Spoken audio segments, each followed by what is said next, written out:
It's a prank na naman ang salitang diet. Di bale, may next years pa naman. Dahil sa katas na nagmamantika at may tamis anghang, kaya kahit kaning bahaw tagilid, masarap na ulam at ayos din pang pulutan. Dahil ako nga po ay isang laking bukid, madalang kami sa mga lamang dagat. Kaya nung una ko itong makita, nalaki ang aking mga mata. Isang uri ng shell na sa tingin ko 10 times ang laki sa mga kuhol at suso na pangkaraniwan naming nakikita. Pinost ko nga ito sa aming reel para kumonsulta. At sagot ng ating mga kanayon sa parting Visayas, tinatawag itong bingga. At hinanap ko sa Google, melon shell naman ang sagot niya sa English. At binanlian ko lang ng mainit na tubig para mas madali kong matanggal yung kanyang laman. Big shout out sa aking kaibigan na sila Basero TH. Dahil kung hindi pa niya ako binigyan, hindi ko pa ito mahahawakan at first time na matitikman. Madami pa siyang mga kakaibang isda. Para mapanood, pasyalan mo lang naman yung Facebook page niya. At nang nakuha ko yung laman, hinugasan ko lang yung shell pang display. Dahil nakaka-amaze naman talagang pagmasdan. Saka ko lang nilinis at tinanggalan ng bituka. At kapag shell, masarap dyan sa bawan. Pero frozen na kasi ito ng ilang araw, kaya gagawin ko na lang sa ibang paraan ng pagluluto. AR de la Peña, sana mapanood mo ito kanayon. Nabasa ko yung comment mo at eto yung sagot ko. Sunod ko lang itong hiniwa ng maninipis upang sa ganun mas madaling mapalambot at pangdampot lang kung sa pulutan. At saka ko lang ulit ito hinugasan para mawala yung kanyang lansa at pinigaan yung kalahating kilo ng niyog. Kinuha ko lang yung pinakakakanggata. Saka lang ako nagisa ng sibuyas, bawang at saka luya para sa aroma. At inilagay yung kakanggata. Tama po, dahil patutuyuan ko na ito bago ko ilagay yung laman upang sa ganun hindi naman ma-overcook at kumipis. Sinamahan ko lang ng kalahating chicken cubes na pampalasa, dahon ng laurel at saka paminta. Pangpaalat na toyo dahil ia-adobo ko sa gata at saka sili para naman may kaunting pampagana. Jen and Efer, eto na. Magkasundo tayo ng panlasa, shout out ka na yun. Saka ko lang nilagay yung laman noong lumapot na sabaw. Iniwan ko lang ito ng ilang sandali at panghuli pinigaan ko lang ng 2 kalamansi na pambalanse ng lasa. Hinalo-halo ko lang ito upang sa ganun hindi dumikit at masunugan. Saka ko hininaan ng apoy at hindi na tinakluban hanggang sa mainin upang sa ganun yung gata mas magmantika. At sa kulo pa lang kayo na ang bahalang humusga. Out of 10 mga ilan kayang ibibigay nyong kartada. At saka ko naman inayos yung aking lamesa dahil sa ngayon sa plato muna. Kung may matitira, ayun naman ang sa baso. Thank you Lord sa isa na naman pagpapalang pinagkaloob niyo po sa amin. Basta nito upang sa ganun magbigay na lakas sa aking pangatawan. Amen. Yan po yung kanyang gatao. Nagmantika. Ulam na ngayon ko palang matitikman.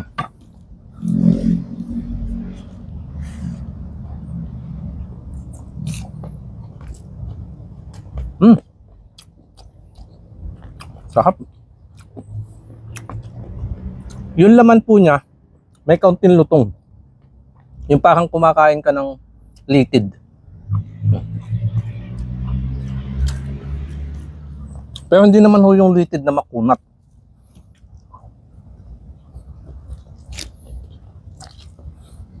Hindi ko siya pinakuluan ng husto, kaya katamtaman lang yung texture niya.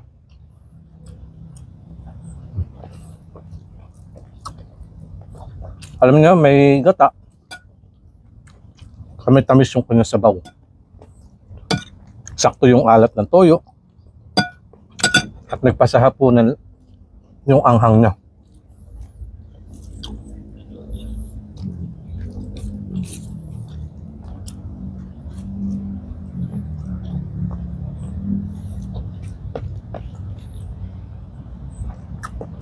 Para din ho siya yung ordinary yung suso.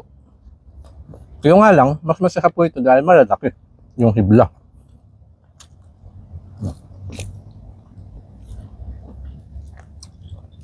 Hindi katulad ng suso na kailangan pang higupin tsaka maliliit na nakukuha.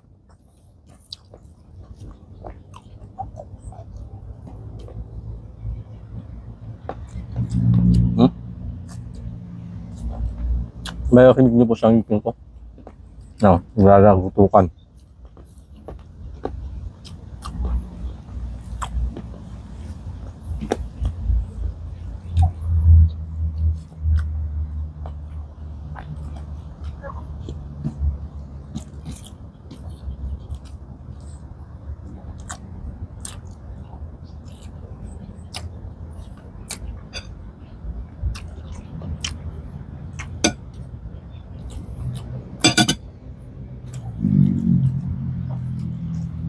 First time ko matitikman.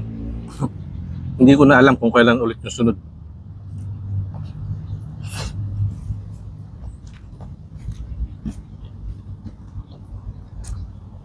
Sana makabili ulit yung kaibigan natin si Labasero. TH, shout out. Kanayon.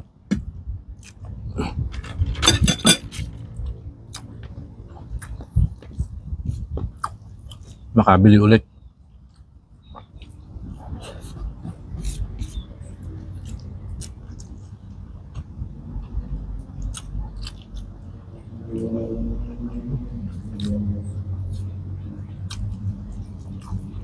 Ayos sa kanin. Kaning bahaw. Pero sa tingin ko mas masarap po ito sa pulutan.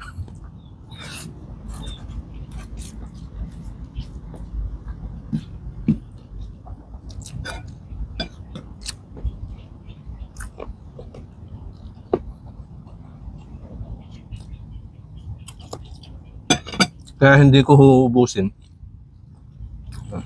Tatabi ko naman yung iba. Sa mga nakakaintindi po dyan, pang for the boys kung tawagin.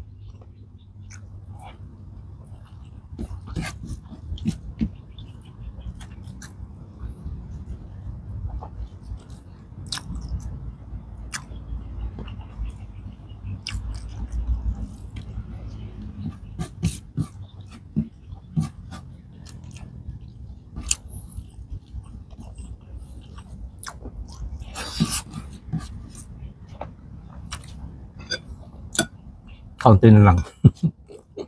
May lang kahit pa.